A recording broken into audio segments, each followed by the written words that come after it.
ସହିତ ଜଡ଼ିତ ଥିଲି କିନ୍ତୁ ସବୁବେଳେ ଅବହେଳା କରାଗଲା। ବାହାର ଲୋକ ଗୋଟେକୁ ଆଣିକି ଲୋକସଭା କ୍ୟାଣ୍ଡିଡେଟ୍ କରାଗଲା। ସେଥିପାଇଁ ଆମର ସମସ୍ତେ କଂଗ୍ରେସ କର୍ମୀ ଯେତେ ବି ସକ୍ରିୟ କଂଗ୍ରେସ କର୍ମୀ ଥିଲେ ସମସ୍ତେ ଦୁଃଖୀ ଓ ସେଥିପାଇଁ ଇଞ୍ଜିନିୟର ରମେଶ ପୁରୋହିତଙ୍କ ନେତୃତ୍ୱରେ ଆଜି ଆମେ ବିଜୁ ଜନତା ଦଳରେ ଜଏନ୍ କଲୁ। ମାନ୍ୟବର ମୁଖ୍ୟମନ୍ତ୍ରୀ ନବୀନ ପଟ୍ଟନାୟକଙ୍କ ସ୍ୱଚ୍ଛ ଶାସନ ଏବଂ ସ୍ୱଚ୍ଛ ଭାବମୂର୍ତ୍ତିରେ ସମସ୍ତେ ଅନୁପ୍ରାଣିତ ହେଇକରି ଆଜି ବିଜୁ ଜନତା ଦଳରେ ଜଏନ୍ କରୁଛନ୍ତି। ଧନ୍ୟବାଦ। अनुरोध करुच्ची दलर प्रवक्ता और मीडिया कोऑर्डिनेटर डॉक्टर प्रियव्रत माझी महोदय से वक्तव्य रखिए एवं धन्यवाद।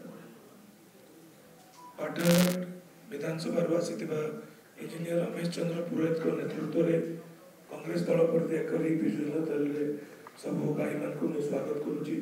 विजु परिवार को विजु जनता दल को संघ भवन को समस्त को स्वागत।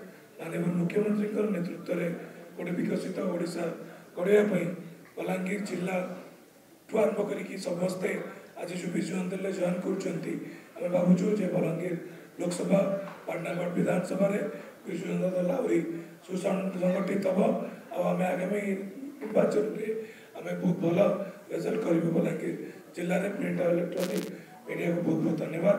आमर 3टा जॉइनिंग भितर सरला एवं हिंजली निर्वाचन मंडली किसी जन जॉइन करेंगे।